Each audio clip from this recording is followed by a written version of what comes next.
Hi, thank you all so much for being here.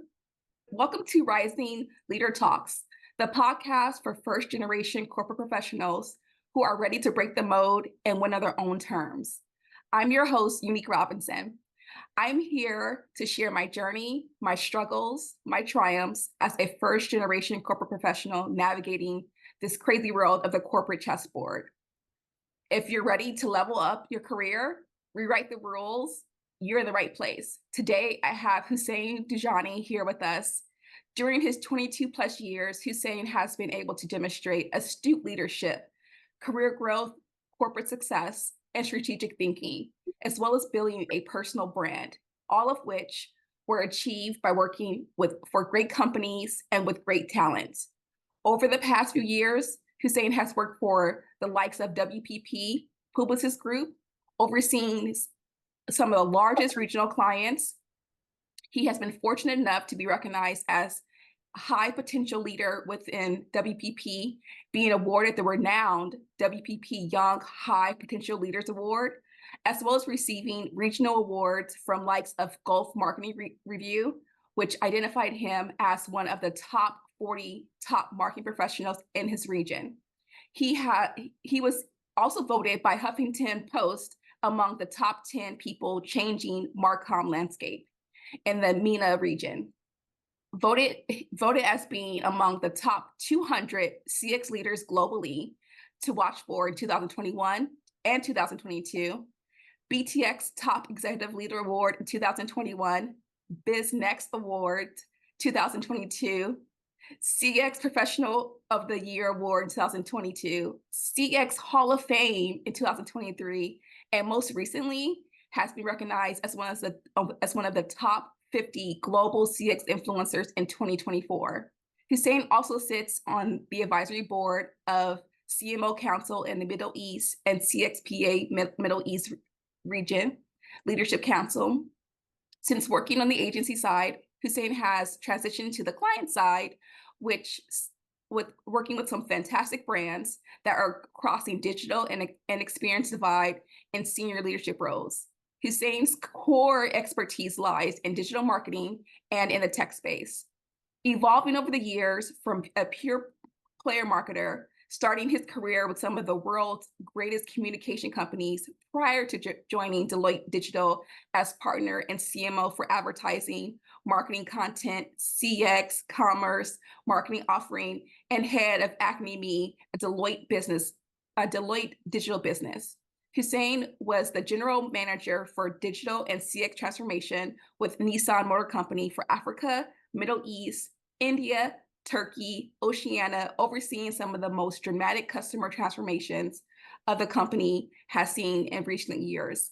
His contribution to the organization was recognized by senior leadership and led him to winning the IEO Chairperson Award for Nissan Way in July of 2021. Oh my gosh, what a decorated, awarded marketer. Welcome, Hussein, to the podcast. Thank you so much, Unique. To be very honest with you, listening to all of that, I feel like my age is like 70 years old. I'm like, okay, what's going on? Did I really get all of those? This is, thankfully, it's a blessing. Honestly, I've been very privileged, to be working in the organizations that I was part of and to be recognized for those. Again, I must say, uh, all of those recognitions wouldn't have happened without the amazing help and support I've had from the great team members in each of those organizations. As they say, one hand can't clap on its own. And obviously, I couldn't have achieved all those recognitions without really having an amazing, supportive team right next to me, who really joined me in the vision of what exactly we want to achieve for each one of those organizations. I'd like to thank you very much for having me on your podcast. It's really interesting, and I like a lot what you're doing. I love the vision that you are going after with this podcast. And yeah, let's kick off with the discussions and conversations. Well, thank you so much, Hussein. I really appreciate that. And I love what you say about, it takes you and your team. I'm a big believer in that no one gets to success, no one hits the top without having a team behind them, an entire army. And so I appreciate you just being humble and acknowledging that you didn't get here by yourself. You've gotten here to where you've been today with all the awards because of the people who are with you and who support you. Absolutely, absolutely. I said it. I say, especially when I talk about Nissan. It was during COVID time when we led the major transformations at that automotive company, and so think about it in that way. Each and every one of us was sitting at home, and we had to really work very closely together. Right. Literally, without the support, without the determination, of each team member, we wouldn't have been able to create all those transformations for Nissan in that big region. We used to handle 87 markets, so I was really blessed to be working with such, you know, really A-star team. Wow, that's such a fortunate thing to have is working with those A players and top players. And look, it turned out to be an immense success. Okay, well, I'll get it started. Absolutely, I'd love to ask this question because like the premise of the podcast is about the corporate chessboard, and if your people are chess players, there are six main pieces within chess. So I'd like to start off by asking, what piece would you say best represents you at a pivotal moment in your career, and kind of share an analogy of why you chose that piece and why. It can be past or present. yeah. Look, I would say I'm the knight in the chessboard, and the reason for that is, the knight is like the person who's leading the team, the person who's putting the strategy on where we want to go. So in any job that I've had, it's all about really determining where we are right now, what have we done in the past, but more important is where do we want to go, and how do we get there. And once you put that strategy and then you get everybody to buy into that strategy, this is when you start leading and guiding everybody towards that. So the knight is the one who's standing, I don't want to call it at the top, but he's somebody who's overviewing everything that's happening and connecting the dots together. Because there isn't a single job where you're just responsible for your department.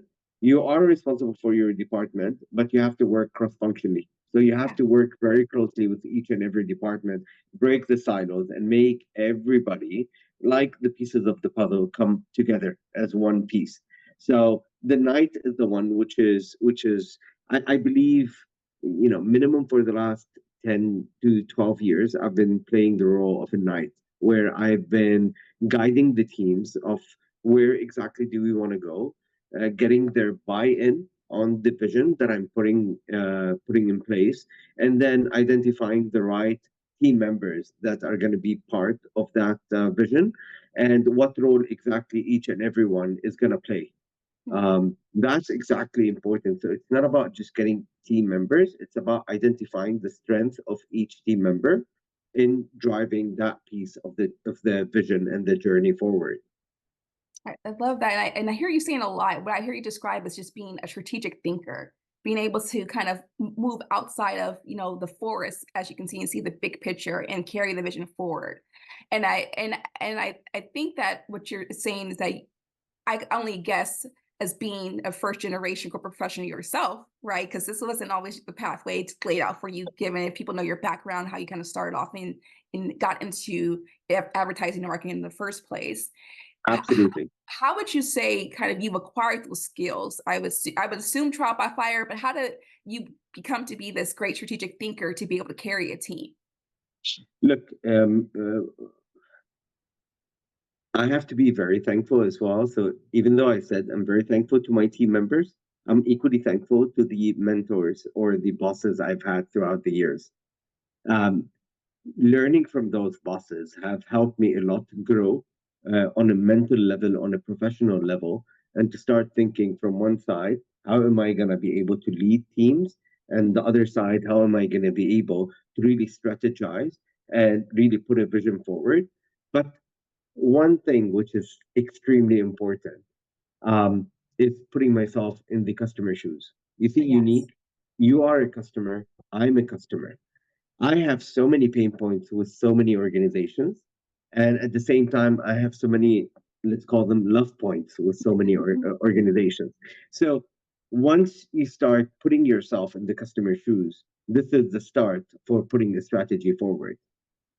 That's extremely important because this is where you get to understand what are the low hanging fruits, the nice to have, and the must haves. And Mhm. once you have those in place, you put your strategy around those. But then again, you see, that strategy has got to link up with the business ambitions. You see, Yes. organizations are not NGOs. At the end of the day, you have revenues, you have profits that you need to deliver back to the business, to the shareholders, and so on and so forth. So, really being very close to the financial aspect of the business and at the same time to the customer needs and wants, when you marry those two together, and you're able to deliver that whole, if you want, business journey. I'm not going to call it customer journey, I'm going to call it business journey, Right. where you're able to put your strategy that delivers it. And then um, what really delivers all of that is data. So how are you able to play with the data to understand the data? Because data points are what's going to guide you on whether what you're trying to implement is actually working, is actually adding value or not adding value. And when I say adding value, it's to the bottom line at the end of the day. Are customers actually becoming more loyal to you? Are you getting more to their share of pocket? And are you getting more to their share of hearts? Are you winning them? Not for Yes. today, but for tomorrow. Yes. Um, so I've had great bosses. One of the bosses that I've had, he gave me one of the best. If you want, he gave me an advice which I've held it for a very long period of time, and I still carry it till now. It's maturity is ability to manage uncertainties. You see, Yes. we live in an uncertain world. Unique, if I'm not mistaken, you're based in the US. I'm based Yes. in the Middle East. Being based in the Middle East is like being based in a schizophrenic region. All right. So you wake up one day, there's a war somewhere. You wake up another day, there's a peace somewhere. You wake up a third day, there's a recession somewhere. You wake up a fourth day, there's a revolution somewhere. It's it's constantly changing. It's extremely constantly changing, and you got to take all of that into consideration in order to build your vision and to always be risk free, and at the same time having a backup plan for in case something happens, how you're going to tackle it. So really the maturity is the extremely important part in it. And so how did you develop that maturity? Because for the audience who's probably listening here, they're first generation corporate. They could be the beginning of the career, they could be in the middle, or they could be in the latter. And maybe they hadn't had great bosses like you had who kind of ushered them and showed them the way. What can someone who is new to this corporate landscape be able to tackle maybe this global mindset, right? Being able to shift and flex from a global, point of view. Like how can they develop these skills and or begin to self-teach, I would say, if they don't have these great bosses who can help lead and guide them. Look, we are blessed with a human invention called Google. Um, the amount of resources that are out there, and one of them is that podcast that you're leading on. Mhm. Again, it's look. Yes, I've had great bosses, but I've had great bosses in an era where the internet was very much at an infant place, and the amount of knowledge that was out there was very much minimal. Today, you are blessed with a huge amount of resources online. Mhm. So there's a very famous saying is give me fish or teach me how to fish. Right, So the people who are just expecting to be given fish are not going to get it. It's the people who want others to teach them how to fish. And right, one best way to do that is through networking, really connecting with people. Because when you connect with people from different industries, from different departments, even like I work in the marketing department, but I always sit with the finance department, people who work in finance, because they look at things in a completely different view than the marketing. Marketing, we're just excited about creativity, about so the finance look at things from a different angle. So it's kind of very much interesting to put yourself in other departments' shoes and see the way they look at things. You will get to learn from them. So to recap, it's online resources. There are so many of them. There are so many podcasts out there, including yours. Again, there are so many articles out there, case studies, white papers that you can read from them and learn from them. Again, you have many inspirational talk, like Simon Sinek, for instance. Simon Yes. Sinek Love was him. one of, he's absolutely, he starts with the why, the Yes. why, a simple word made out of three letters, but the why answers everything that's out there, be it on a personal level, between someone and their fiance, their girlfriend, or whatever, between someone and their boss, between someone and their client. Start with the why. So again, the resources are available so much out there where they can learn from them. And then connecting. This is extremely big. And never be scared of voicing your opinion and being criticized for it. It's absolutely amazing. Don't think things personally. Being criticized is something actually which is great because you learn to look at things from a different angle and not always think that you know it all. The minute Yeah. you start thinking that I know it all is when you shot yourself in the foot and you're saying, I don't accept to learn anymore. I'm on top of everything. I'm now 45 years old. And I've got team members in my team who are in their early 20s. So I'm expected to be their leader, to be somebody who's, creating awareness for them, teaching them, and so on and so forth. And guess what? It's an equal relationship. It's a give and take. It's I'm learning exchange. so Hmm. Exact. I'm learning so much from them. So while I'm teaching them the business ethics, I'm teaching them how to navigate in a corporate world. I'm teaching them, the strategy tools and so on and so forth. They're actually teaching me the latest digital tools out there, what Generation Z is actually doing online, where they're hanging out, what brands they like, so on and so forth. So it's interchangeable relationship. I've now become the old generation and they are the new generation. So I gotta keep learning from them, just like Yes. I gotta keep teaching them. Yes. You've said so many things. You have me fired up. You said I'll just stop with the thing about the connection mutually being beneficial from mentee to mentor. I think that is so important. I think sometimes people they miss out on the beauty of what it can be when you have a relationship that's interchangeable and that's fluid and that you're able to learn from one another. Because there's something that each brings to the table that can be of such great value if you just open your eyes to see the opportunity, right? You mentioned And I'm cross. telling you, Uh-huh. and sorry for interrupting you, Unique, but I'll tell you, this is a very big challenge. I'll tell you why. Because of the internet, um, the new generation is kind of becoming sometimes a little bit lazy. Like they expect the internet to do everything for them, especially with ChatGPT and AI and all of that. And that's a very big challenge. And where after 6 months being in a job, they come to you and they want to get promoted, they want a raise on their salaries, where they to them life has become much easier than the time when I started my career. Mhm. When I first started my career, I was 20 years old when I moved to Saudi, and I was sleeping, kid you not, on a mattress that was 1 meter 60 160 centimeters. I was sleeping on it on the floor. I didn't Wow. have a bed. Wow.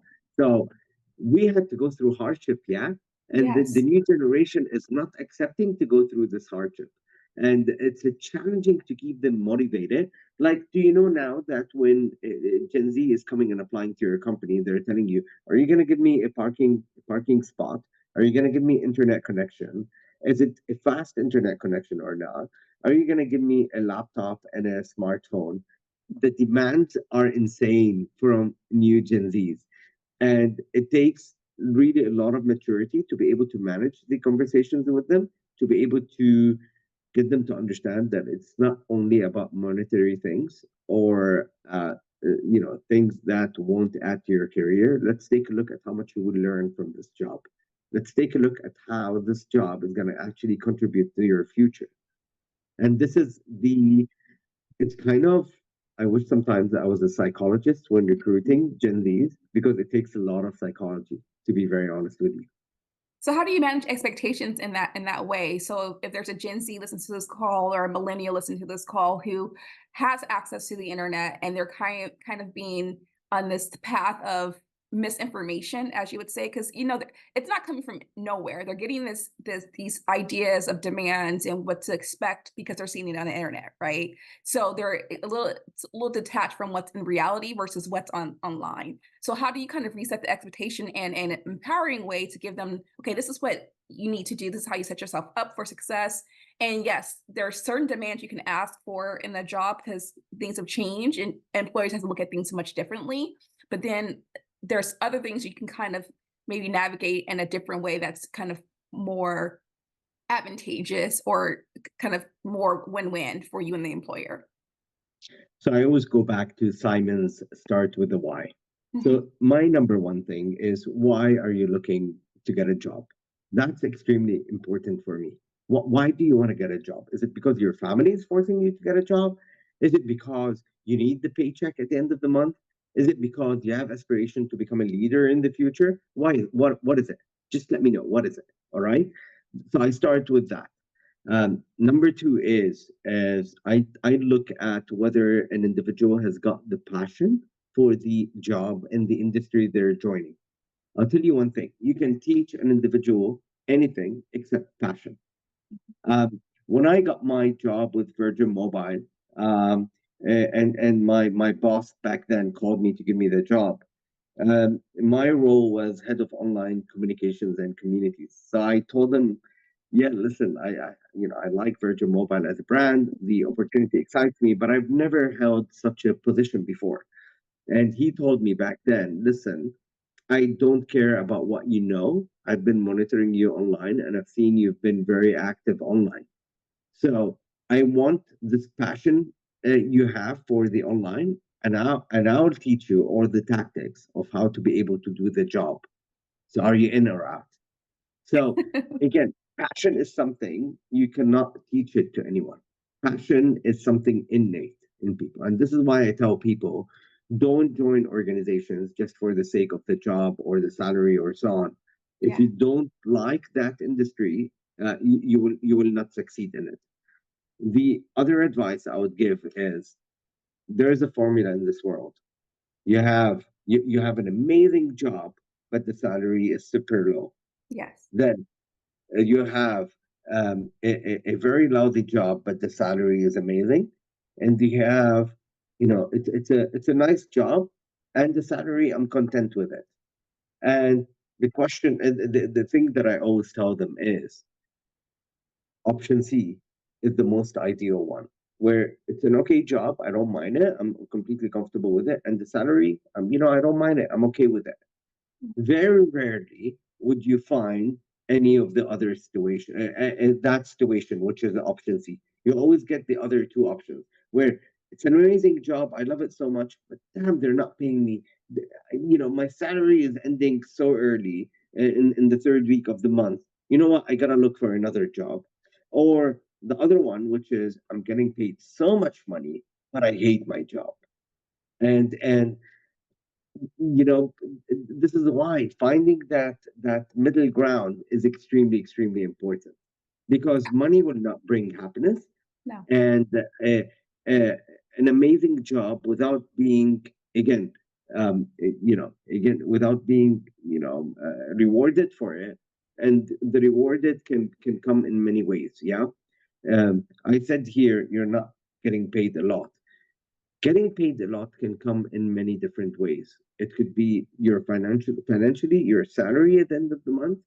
It could be, they might be funding your MBA. They Yeah. might be funding you with courses and so on and so forth. They could be paying for your transportation, paying for your mobile bills, for your data, so on and so. So it can come in many. So don't quantify the financial as being just a salary that you're getting at the end of the month, because you might be getting so many perks, and you're discrediting them, not looking at them, where actually they contribute a lot to your financial reward. So Yeah. that's something very important to keep in mind. And lastly is, when people leave organizations, they don't leave organizations or brands. They leave because of their bosses.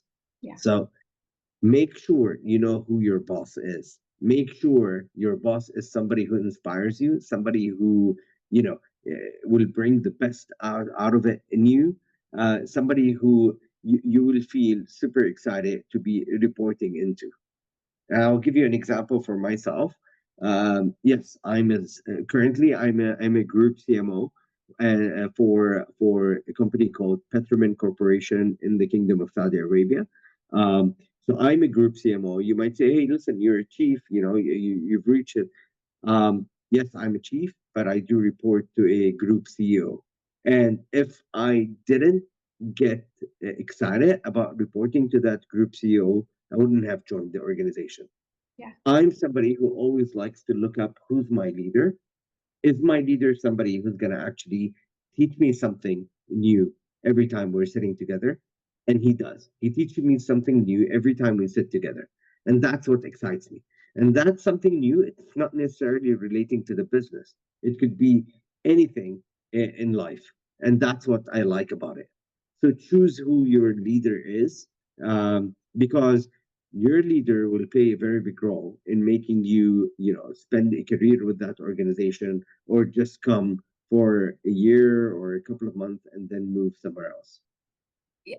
I like that so much, Hussein, for the reason because I've had a wide range of bosses. Some have been extraordinary and some have been not so great. And I recently just joined a new organization. I'll start next month.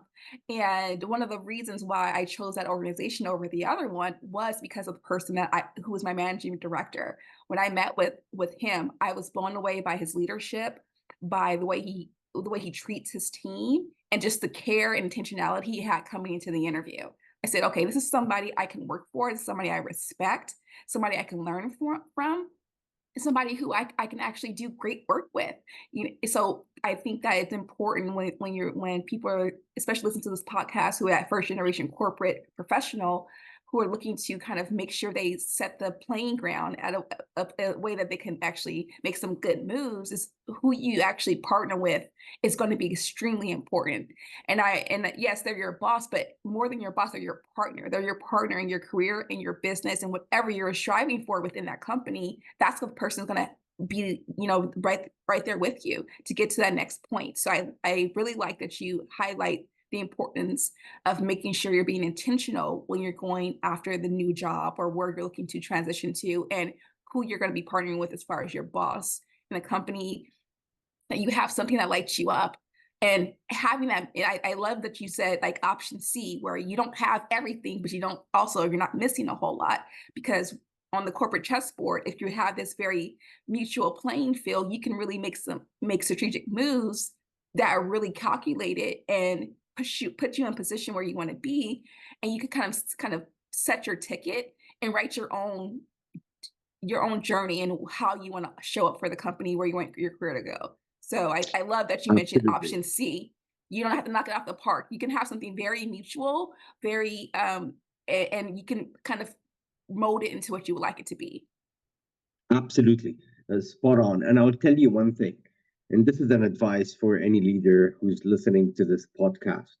I always tell people in my organization, uh, eh, there is a difference between being liked and being respected. Yes. If you come and tell me, do you want to be liked in your organization or you want to be respected? I tell them, I don't care whether I'm liked or not. I care about being respected. And I'll tell you why. Being liked at any point in time, you might become disliked. Hmm. Being respected is something that lasts for a very long time. And to Yes. earn somebody's respect takes a lot. So when I come to work, I tell them I'm not coming to make friends. I'm obviously not coming to make enemies, but I'm not Right. coming to make friends. Right. I'm coming, I'm coming to deliver Hmm. on the reason why I was hired in that organization. And for me to be able to do that, I'm sometimes going to be harsh. I'm going to be, very much demanding. But more important is I'm always human and empathetic.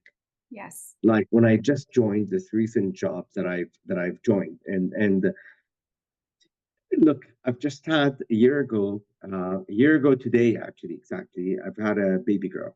All right. Yes. And that experience changed a lot in me. Um, changed a lot in me in so many ways. So when I took this new job, which I started 3 months ago, I came in and sat with my team, and the first question that I asked is, "Can I know how many of you are parents out there?" And three of them raised their hands. And I told them before I start, I just want you to know one thing. As parents, I know that sometimes you have maybe to attend a school meeting with the teachers, or maybe you have emergencies. God forbid anything happens to your child. Or sometimes the nanny is not available, or the nanny is sick, or so on and so forth. I just want you to understand that I'm completely understandable in those situations, and I will be supportive for you. So you don't need to be worried of coming and asking me if you can leave or if you will be late or anything of that sort, because I'm a parent Yeah. and I'm most probably going to be in your shoes one day very soon. So I completely understand that. See, I would never have said that if I wasn't a parent. So again, it's being empathetic is something very important, and it's extremely important because this is how you start earning the trust of your colleagues. This is how you start earning the trust of your employees. And we call them, in my current organization, we don't say employees, by the way, we say colleagues. Colleagues, yes. Yes, Yes. because colleagues have got a very different connotation. Um, and it's part of the vision of the organization, which is under, the mother company is called the Back Group, and we call it, the founder of the Back Group called it the omnipreneurship. I love So it. yes. So actually, take a look. Search for the book. I'll send you the link for the book. His Excellency created a book called Omnipreneurship, and it's got a list of values that we follow in the organization. That everybody knows about those values, and this is what contribute to what the organization stands for. So when everybody is aligned to the same, vision, corporate strategy, corporate vision, corporate strategy, corporate ethos, this is where everybody starts speaking the same language. That's where magic can happen. I love that. And what's the name of the book again? Omnipreneurship. Omnipreneurship. And who is it by? It's His Excellency Amr Dabah. I'll, Okay. I'll send you the full details. Yeah, Okay. and you can put it on the description of the podcast. Yeah. Okay, I'll make sure to do that because I'm interested in reading that book because I think it's so important when you think about that because a lot of times I like sports, and so I think about things in a sports analogy. And teams are people talk about teams a lot of times, and they reference in, oh, we're a team. But sometimes I think people don't really understand what that means.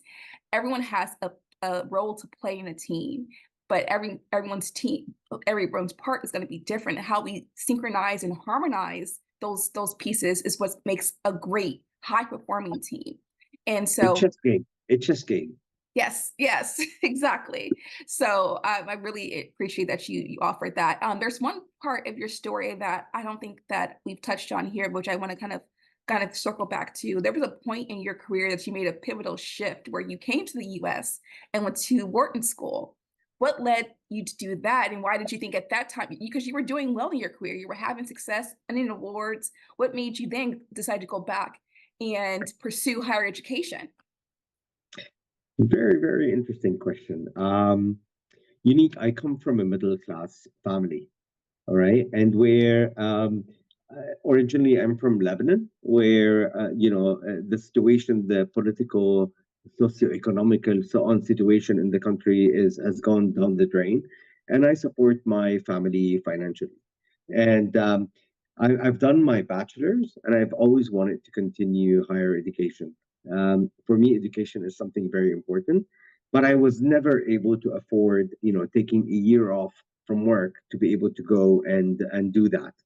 Um, I got accepted in INSEAD and I couldn't go and do it for many reasons. But so what happened is I had founded a digital agency in the Middle East along with two other partners. And after 4 years, the agency has grown a lot.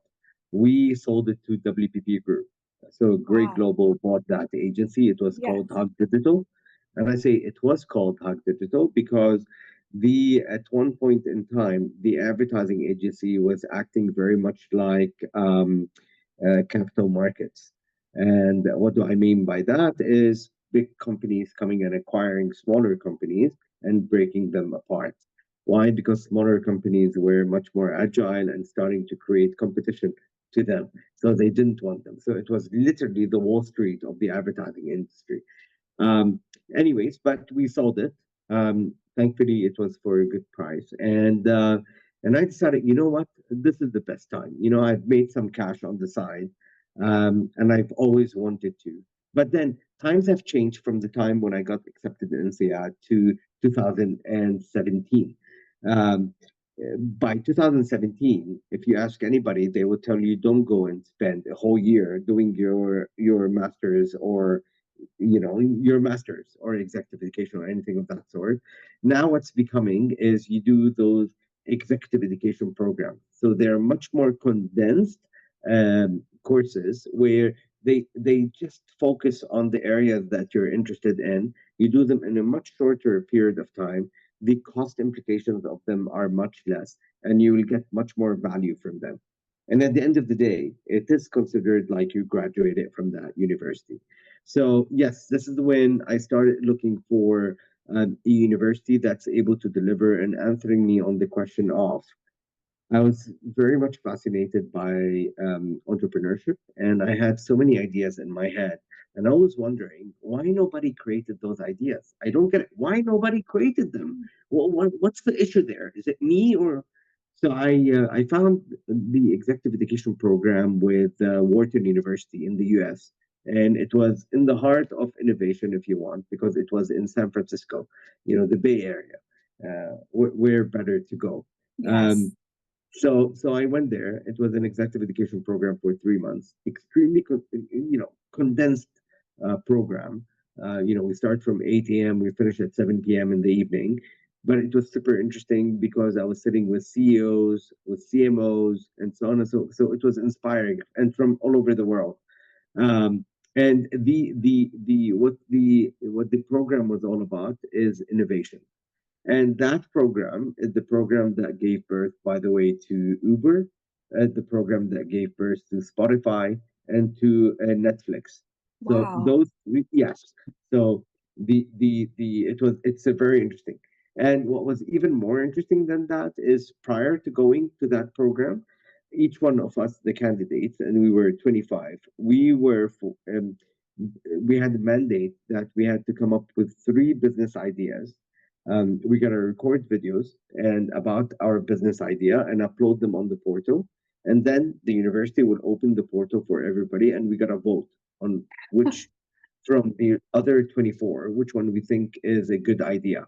And the three best ideas from the whole, 25 who submitted are going to be the three ideas that we will work on them in the program and maybe bring them to life eventually and start Wow. and they would help in getting the funding or the seeding to be able to launch them.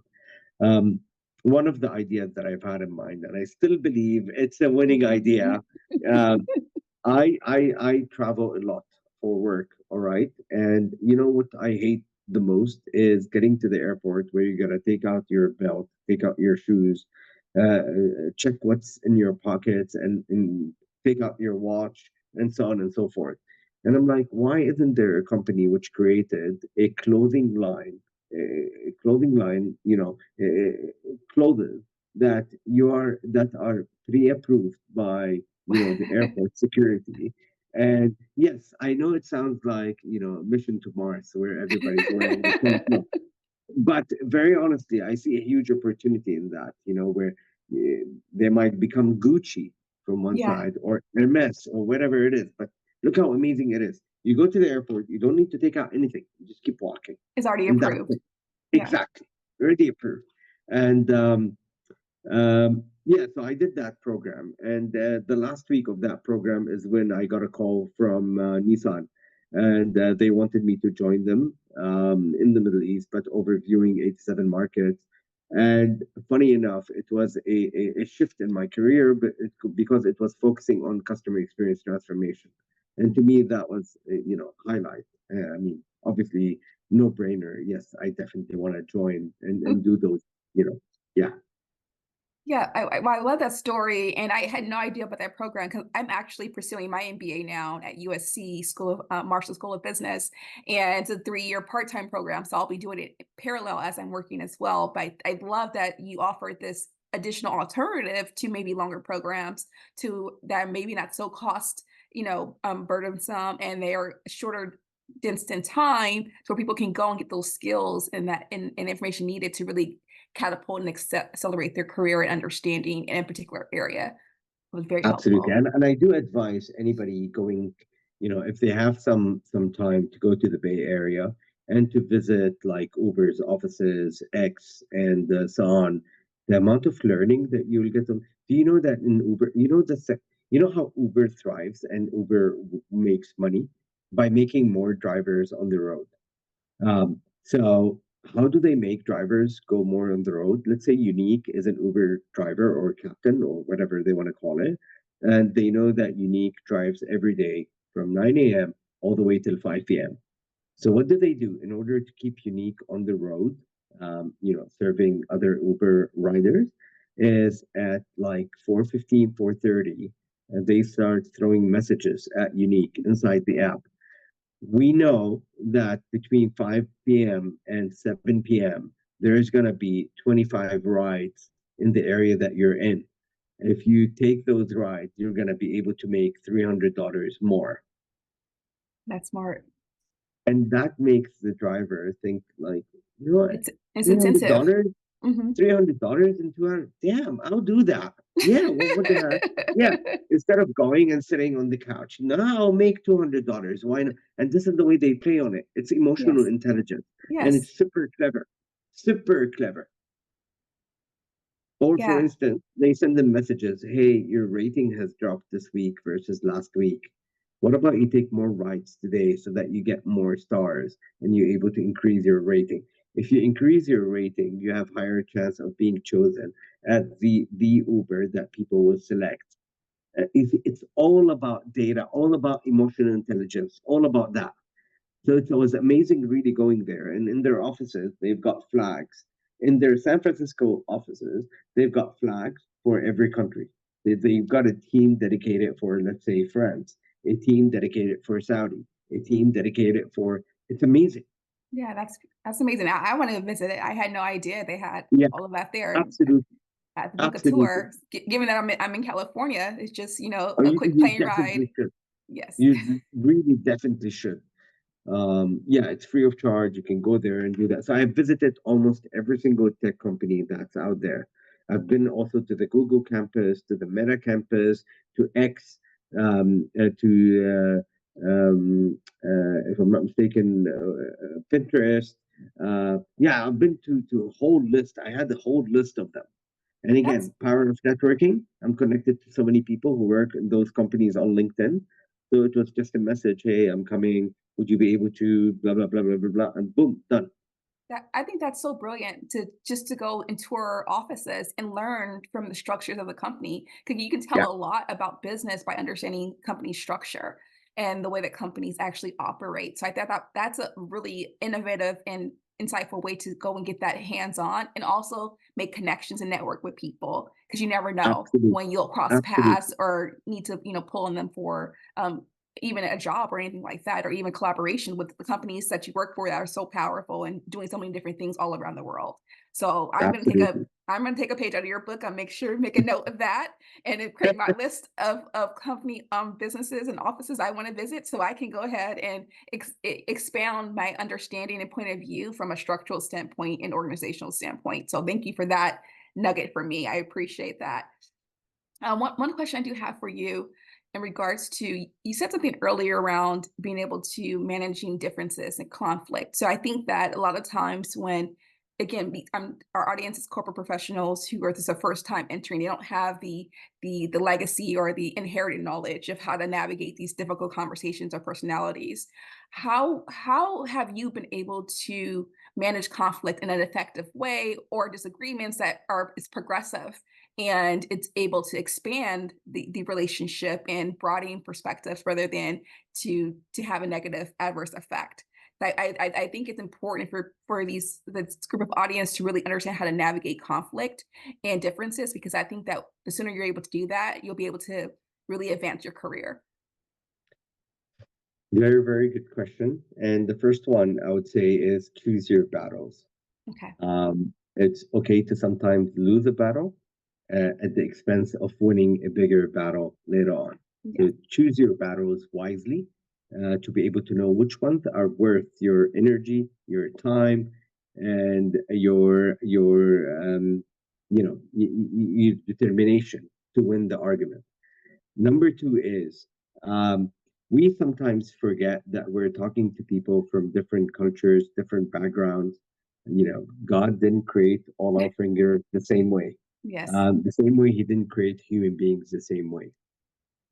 You gotta really always put yourself in the other person's shoes and look at how they're looking at the situation, because you might be so stuck up into your mindset on something and not seeing things from a different perspective.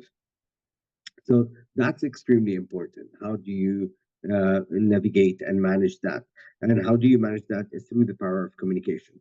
Yes. So if you didn't understand why the other is insisting on they want to do something in that specific way, have a discussion with them. And the way to have the discussion with them, avoid having it within a big crowd. Just go Yes. one by One on one one. on one. Yes. One on one breaks a lot of, breaks the ice a lot. Yes. Remember, in corporations, a lot of egos are going to come into play. Yes. In corporations, and a lot of like seniority is going to come into play, and so on and so forth. And the one thing which I always tell my employees is, yes, not my employees, my colleagues, excuse me. Colleagues. Yeah.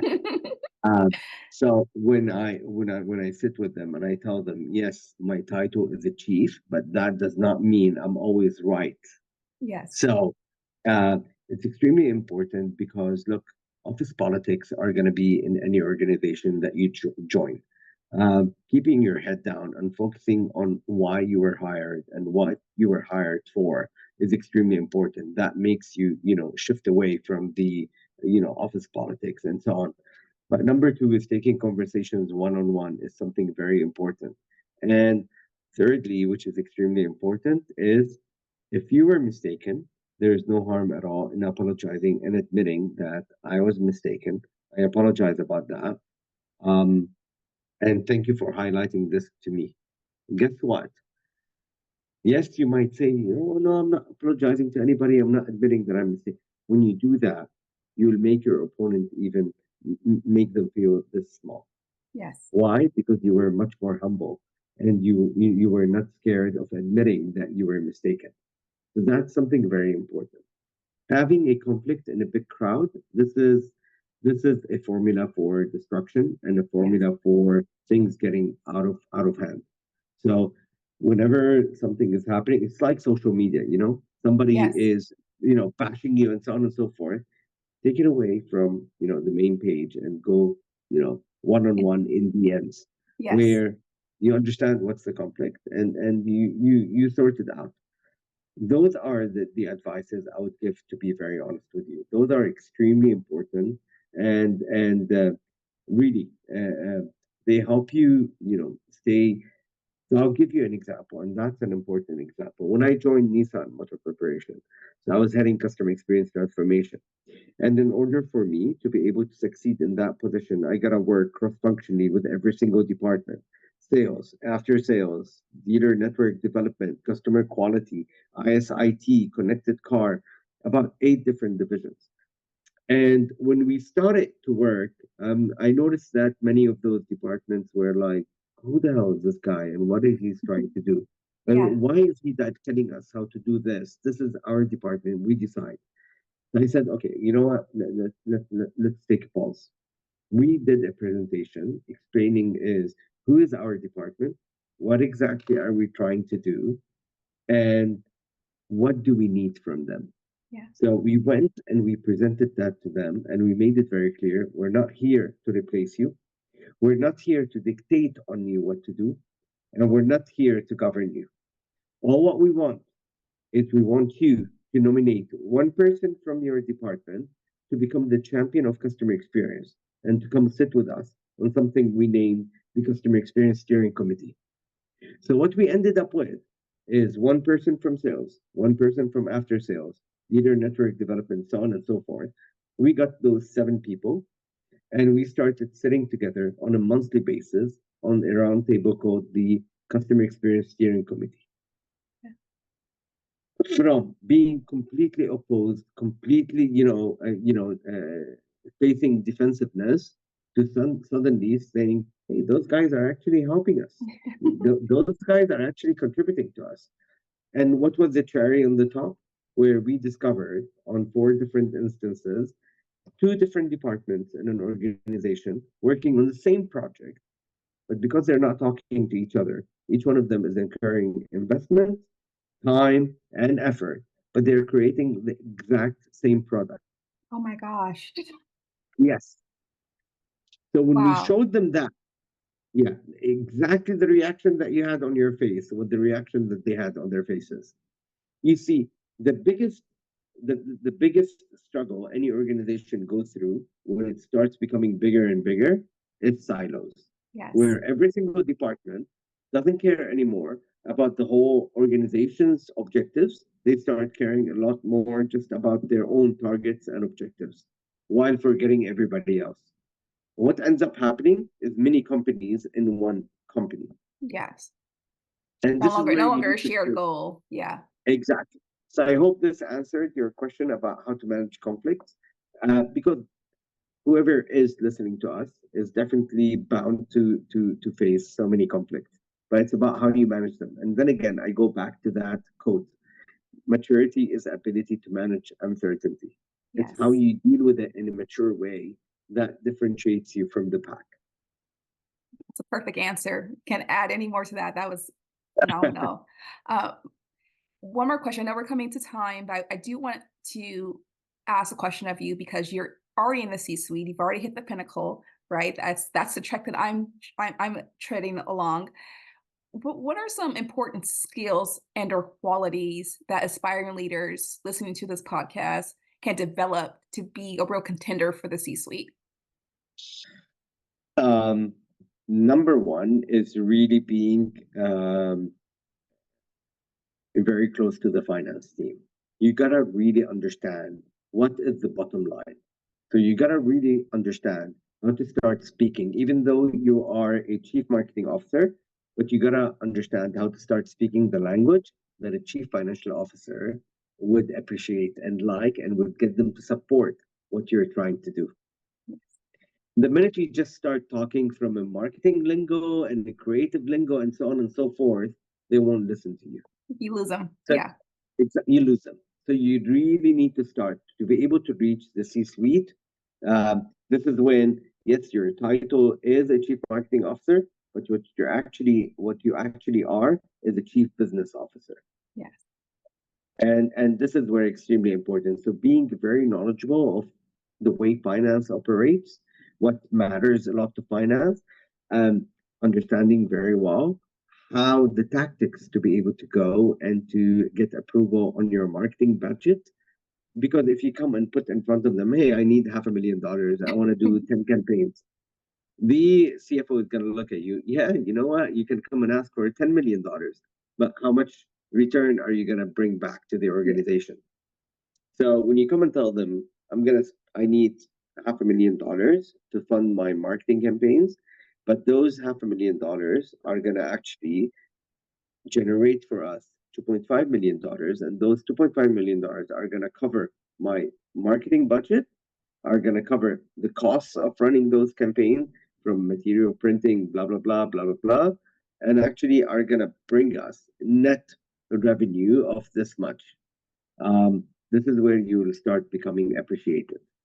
So you got to use data um, to be able to really to convince the business suite or the other C suites. This is advice number one. Advice number two is you gotta become more visible in the organization, and by more visible, you gotta become closer to the other C suites, because this is where you will start getting the endorsement and the support, and you start adding value. And number three is don't you might be achieving so many things, but nobody's hearing about them. I'm not telling you to go and preach and brag. No, but you got to make others aware of what exactly are you doing, and what contribution are you bringing to the organization, whether internally or externally. Those are the main things that I can say honestly. I appreciate you saying the last part, both parts actually understanding the finance because I'm understanding how important that is in my career journey. And so I do make those cross-functional connections. So I'm glad that you actually mentioned that for the listeners to hear that. And also in regards to you're saying to advocate for yourself. I think it's important because putting your head down, just doing a job, it's not a strategy. That's not how you're going to move on the chessboard. You're not going to be able to move your pieces anywhere if no one knows about anything that you're doing. So I love that you brought up making sure people are aware of the contributions you're making and the impact you're having, and being your own self advocate. It's super important. So thank you for mentioning that. And I think that's great advice. I think anyone who's listening to this, they're getting some amazing golden gems from you. And it hopefully they can take heed to it and take action and really begin to push their career forward in a direction that they would like and have success. And I have some closing questions for you that are more on a personal level. You mentioned you have your daughter.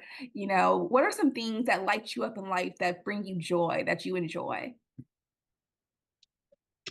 Uh, for the last year, it was my daughter. To be very honest with you, it's the amount of, and I'll tell you when I say my daughter, what do I mean? We keep talking about women empowerment and Mhm. so on and so forth. Um, before we got Naya, her name is Naya. Before we got Naya, you gotta prepare for what diapers you're gonna get and so on and so forth. Do you know that every single brand that's made for babies, be that clothing, be that creams, be that shampoos, be that medicine, diapers, milk, so on and so forth, all of them just target females. Yeah. What about the men? One- Thank you. What about the men? Do you know that after we delivered Naya, for 8 months, I was parenting Naya. My wife was going to work. I was working from home and I was parenting Naya. So I'm like, hello, brands. Guess who, I'm guess who, here. guess who's the Yeah. parent? It's me. Yeah. So I'm very, very much, surprised how none of the brands are talking to dads out there who are, parents. Um, and equally the same thing with the automotive industry. Yeah. If you Yeah. take a look at any automotive ad, who are they talking to? Men. Males. Thank you. None of them is talking to females. And Nissan was the first and only brand globally that started talking to female drivers when a royal decree came out in the Kingdom of Saudi Arabia in 2017, saying that women in the Kingdom of Saudi Arabia are now allowed to drive. So Yeah. prior to that royal decree, women were not allowed to drive. And if you go right now to Nissan Saudi's website, you will find a tab over there called She Drives. Oh, We I love created a that. whole section So dedicated to wonderful. women drivers in the kingdom. But then again, stereotypes. Then again, we don't, everybody starts telling you about, gender equality and all of this. Excuse me for saying that, but all of this is crap. Nobody's applying. Not a single organization is applying that. Yeah. No, I agree with you. And you're the customer experience expert on this call, and I think a lot of companies are missing that brand resonance with their I really understanding their data set and truly adhering to the experience of a wide range of an audience and making it a unique experience to where the person can feel seen, valued, and heard. Because had you have had the experience being a new father from brands acknowledging you, I'm sure they would have your loyalty to this day if they had given you that experience. So Absolutely. I think that's worthy of mentioning. I think it's important for brands to begin to have that broader awareness of how to tailor to their customers in a way that resonates with them, to where they feel seen, they feel valued, and they feel heard. So I thank you for saying Absolutely. that. And my final question for you, Hussein, because you've offered so much, but I know you have something, you have your day, you continue, we can talk about this all day long, but what's next for you? You've done so much in your career. You have all of the accolades, the awards, you have everything. What's next for you in your career? Very, very good question. Look, I one thing I'm very ambitious about, or I dream of, is to become a professor in a university. Oh, I you'll be great like at that. I would love, so right now I give courses here and there, but I would love, everything. As I said, you mentioned it in the introduction. Hussein doesn't look at himself as a CMO or as a Hussein look at himself as a brand. Mhm. All right. So I literally tackle myself as a brand. Eventually, everything that I'm doing right now is where do I want to take it in the future? Is I want to become not your deja vu or your cliche, inspirational speaker or anything of that sort. But I wanna gear it towards Generation Zs. I want to prepare them for the future, prepare them Yeah, for what's coming up, because most of the schools and the universities are focusing very much on just the academic side of things. I want to prepare them for the real life for life. out there. Yes. Mhm. And that's something that I see a very big need for it out there in the marketplace. So that's something that I'm still cooking in my head, and trying to see when I will take it forward. To be very honest with you, I but think what's next for me for the next couple of years is I've joined an organization where I have a mission to achieve a couple of things there. I'm very enthusiastic about it, I'm very excited about it. So I'm staying put for the next couple of years in that position. But what next is, look, it has to be something that excites me. If it's something that does not tick me, I'm not interested in it, regardless of how much money you give me. I'm not interested in it. So got to be something which aligns with my values, with my aspirations, and with what I want to do and achieve on the long run. I look forward to watching you achieve all of the things you just mentioned, especially about helping Gen Z really navigate the world, navigate what's happening in reality outside of the online gaming environment, virtual world that they're in. My son right now, he's at a leadership camp called Leap, where he's getting leadership and training through a program called Leap Foundation at USC. He's having the experience, and they're really focusing on how to help them have life skills. So I think what you're saying as far as your aspirations to really help Gen Z, I think that is a need in the marketplace that is very warranted. And so I look forward to seeing you help the Gen Z really take control of their lives and their careers in a way that they can be happy and be impactful for society as a whole. So this has been a invaluable conversation. I am fired up from talking to you. There's so many things that I'm going to go back and listen to and make sure I apply it in my own life, in my own journey. I just want to thank you for your time that you've offered here today. And it's been an immense joy and pleasure to have you on this podcast today. Likewise, Unique. Honestly, it's been absolutely great. Thank you so much for the inspiring questions, and keep it up. This podcast is going to be a big winner. So, really, thank you so much. Thank you. Have a great day. You too.